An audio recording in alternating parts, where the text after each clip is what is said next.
This is NDTV, and you're watching Classics.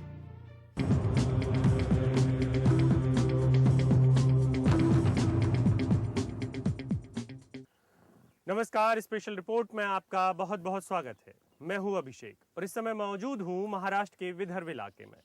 ये वो इलाका है जो कभी किसानों के लिए सोना उपजाता था, लेकिन अब इसकी पहचान किसानों के कफन के लिए है।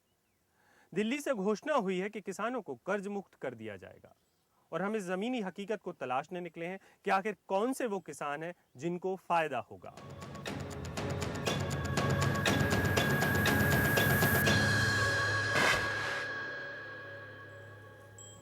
सूखी धरती, प्यासा विदर्भ।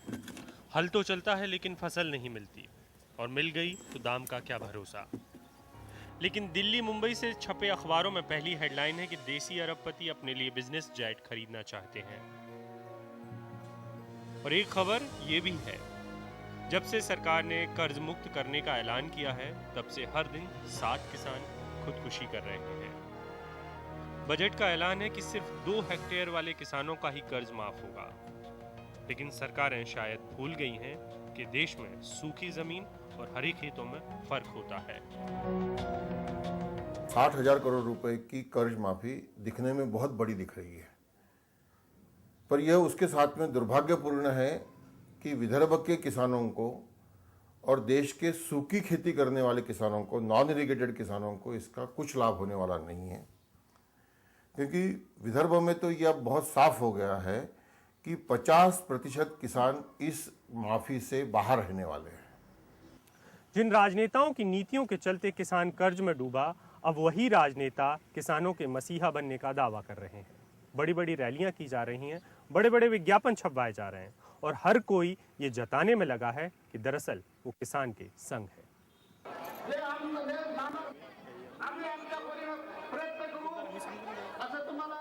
अकोला में रैली है, आर पाटिल आए हैं। राज्य के गृह मंत्री एनसीपी के हैं और इसी पार्टी के केंद्रीय कृषि मंत्री शरद पवार हैं। पार्टी को किसानों का मसीहा कहा जा रहा है।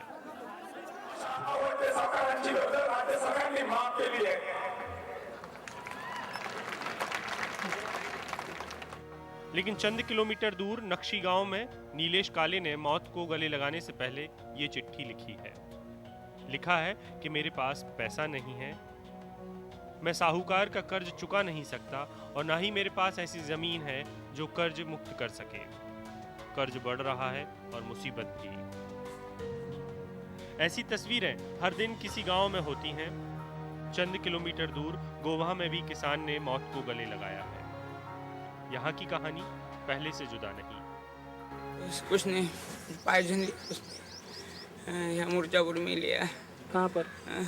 अब क्या मालूम कहाँ पर लिया, पुलिस स्टेशन में लिया कि तहसील पर लिया कि कहाँ लिया क्या। लेकिन क्या 60,000 करोड़ के हल्ले के बीच कोई विदर्भ के किसानों की बात सुन रहा है? ये वो इलाका है जहां जमीन सूखी है और सबसे सूखे इलाके में 5 एकड़ से ज्यादा के किसानों की तादाद करीब 52% है।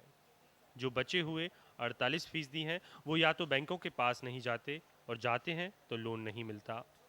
वित्त मंत्री की शर्त है कि सिर्फ 31 मार्च 2007 तक लिए गए लोन माफ होंगे, लेकिन इसमें भी विदर्भ पिट गया। यहाँ खेती के लोन जून में लिए जाते हैं और पश्चिम महाराष्ट्र जैसे रईस किसानों के कर्ज का वक्त सिर्फ मार्च तक होता है। जिन किसानों ने सबसे ज़्यादा आत्महत्याएं की हैं, जहां सबसे ज़्यादा डिस्ट्रेस था, उनको सबसे कम पैसे मिल रहे हैं। इससे ज़्यादा तो और सौतेला व्यवहार नहीं हो सकता है। आवाजें उठ रही हैं कि देश के कृषि मंत्री ने अपने इलाके का ख्याल ज्यादा रखा। जब पूरे देश के किसान खुशियां मना रहे हैं, तब विदर्भ में कोई हलचल नहीं है। यहाँ 1 हेक्टेयर पर कर्ज 4,000 रुपये मिलता है, तो पश्चिम महाराष्ट्र में 1 हेक्टेयर पर 30,000 रुपये मिलते हैं। अब तक के अनुमान बता रहे हैं कि मराठवाड़ा को 2,918 करोड़, विदर्भ को 1,729 करोड़, खानदेश को 2,445 करोड़, पश्चिम महाराष्ट्र के किसानों को 2,766 करोड़ के कर्ज से आज़ादी मिलेगी। यानी असली पौबारा तो उन इलाकों की हुई है जहां पहले से ही इंद्र और कुबेर की दया थी। लेकिन बड़ा सवाल यही उठ रहा है कि क्या सिर्फ लोन माफ करने से काम चल जाएगा? बैंकों पे जवाबदारी है कि इन किसानों को नया कर्जा मुहैया कराए, और ये सबसे बड़ा इन्वेस्टमेंट होगा। और ये अमाउंट कोई कम नहीं है।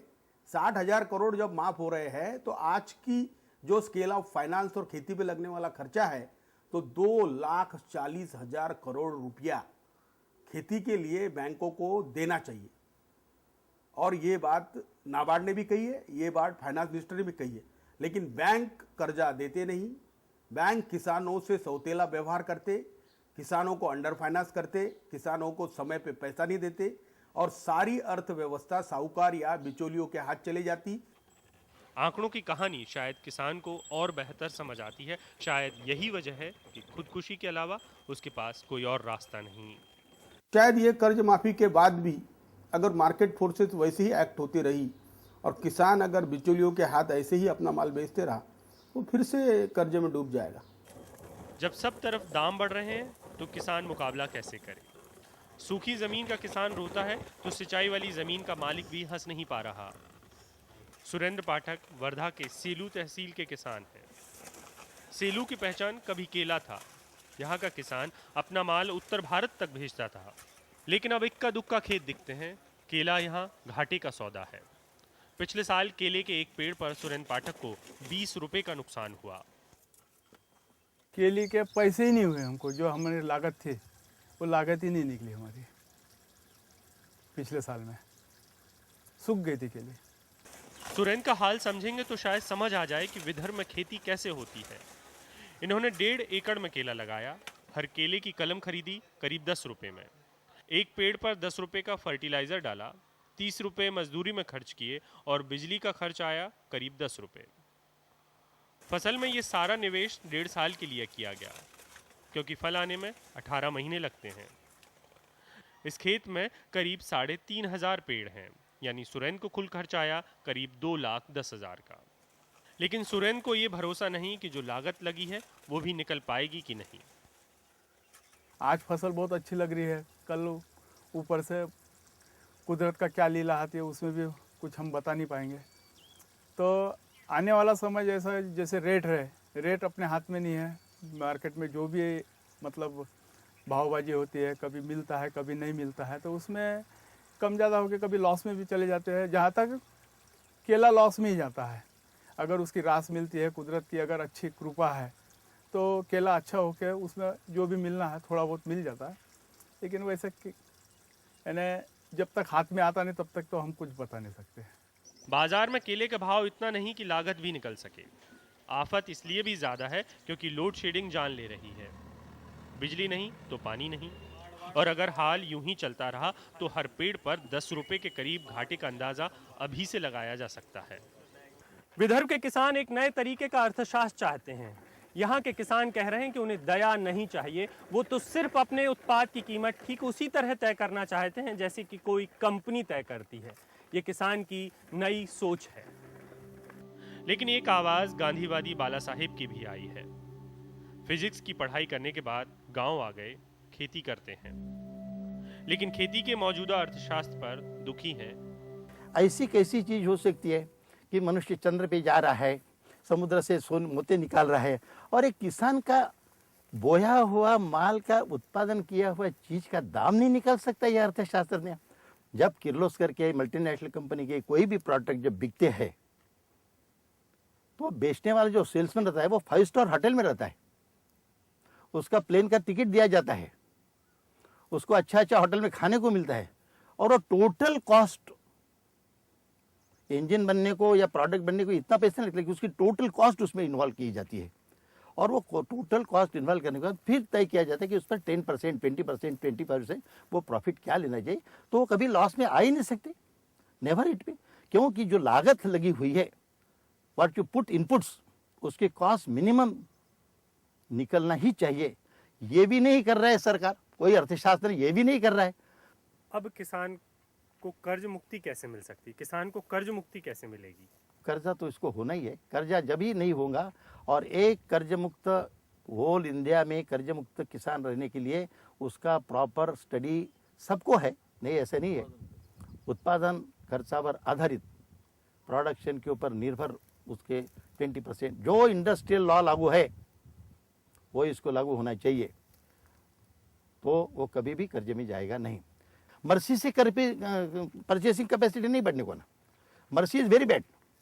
मर्सी सिर्फ गॉड की होना, 50-55 साल बहुत ईमानदारी से खेती किया। कोई इधर से 20 किलोमीटर तक का ये महादेव जी का मंदिर है, वो भी मैं जाके देख नहीं पाया। इधर कौन देखेगा, कीड़े खा जाएंगे तो क्या करूँगा, मैं अकेला आदमी।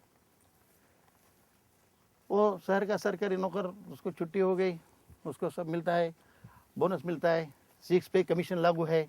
अरे उसको जो नियम लागू है वही लगाओ, प्राइस इंडेक्स उसको है तो प्राइस इंडेक्स इसको भी लगाओ, कोई फर्क नहीं है, कोई प्रॉब्लम ही नहीं आने वाला है, जरूरत भी नहीं पड़ेगी कोई फाइनेंस मिनिस्टर की। सरकार ये मान कर चल रही है कि उसने जो 60,000 करोड़ रुपए किसानों के माफ किए हैं वो एक ना एक दिन अर्थव्यवस्था में ज़रूर वापस आएंगे, या उसका एक बड़ा हिस्सा अर्थव्यवस्था में ज़रूर आएगा। लेकिन किसानों के बीच काम करने वाले व्यापारी कुछ और ही कहानी बयां कर रहे हैं। किसान कितना बेहतर कर रहा है इसकी निशानी ये कारखाने हैं।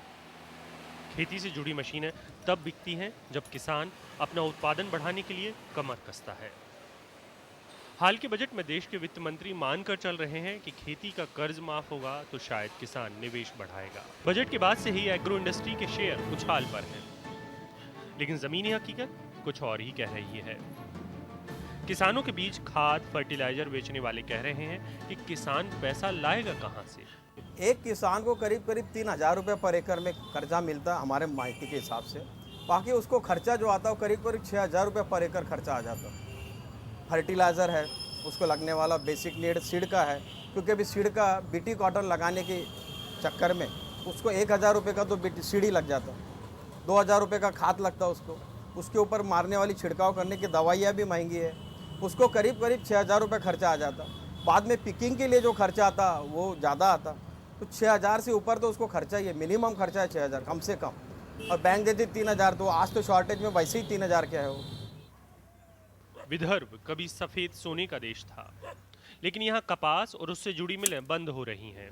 जो बची हैं उन मिलों का हाल कुछ ऐसा है। कपास की आवक कम है, स्पिनिंग मिल अब यहाँ नहीं खुल रही। रुपया महंगा हुआ है तो निर्यातकों ने भी अब हाथ खींचने शुरू कर दिए हैं। कुछ कह रहे हैं कि खेती से जुड़े कारखाने कुछ हाल तो सुधारेंगे, लेकिन बहुत बेहतरी की उम्मीद बेकार है। इंथुजियाज्म जो है वो खेती में बढ़ेगा ऐसा लगता है, लेकिन वो दाम ही उसको मिलना चाहिए, और जब तक उसको दाम नहीं मिलते तब तक किसान के पास पैसा नहीं आएगा, और किसान के पास जब तक पैसा नहीं आएगा तब तक एंसिलरी यूनिट को उसका फायदा नहीं होगा। इस इलाके में कपास के बड़े बड़े ढेर लगते अगर सरकार यहाँ पानी लाने की जहमत उठाती। विदर्भ के इलाके में अब तक कोई बड़ा सिंचाई प्रोजेक्ट नहीं पहुंचा। इलाके की महज 10 से 15% जमीन सिंचित है। लेकिन एक तबका ऐसा भी है जिसने तमाम दुश्वारियों के बावजूद कर चुकाया। ये वो किसान है जो दरअसल स्वाभिमान की लड़ाई लड़े। अब वो खड़े होकर कह रहे हैं कि क्या ईमानदारी की यही कीमत मिलती है। वर्धा के इस किसान राजन से मिलिए। उम्र 70 के करीब है, दुकान पर बीज खरीदने आए हैं, लेकिन सवाल पूछिए कि क्या कर्ज से आजादी का फायदा मिला है तो खड़ जाएंगे। उन्हें ऐतराज है कि सरकार ने उन्हें ईमानदारी का सिला नहीं दिया। जिसने दिया इसको, जिसने हमने तुम्हारे पैसे दे दिया और दूसरे ने नहीं दिया, तो फिर क्या करना, हम क्या करेंगे। हमारा कहना है कि उनको समान कर लो, हमारा वापस दे दो। हमने तुम्हारे पैसे दिया और इसके तुमने छोड़ दिया, इनको क्यों छोड़ दिया। हम देने वाले आदमी अच्छे हैं और बुरे आदमी को तुम छोड़ देते और अच्छे को पकड़ते क्यों। जो सवाल राजन का है वो इस इलाके में और भी लोगों को परेशान कर रहा है। किसानों के बीच काम करने वाले कह रहे हैं कि जिन्होंने पैसा वक्त पर चुकाया उनका ध्यान न रखा गया तो गलत परंपरा तैयार होगी। क्योंकि ये तो हेल्दी प्रैक्टिस नहीं होगी ना, क्योंकि जो लोग वफादारी से कर्जा भरेंगे उनको कोई कर्ज में रियायत आती है तो वो रियायत उनको मिलनी चाहिए, ये लिजिटिमेट भी है। स्पेशल रिपोर्ट में आगे दिखाएंगे कि पश्चिम महाराष्ट्र और मराठवाड़ा के किसानों को क्या मिला और क्या हालात हैं तेलंगाना और बुंदेलखंड के किसानों का।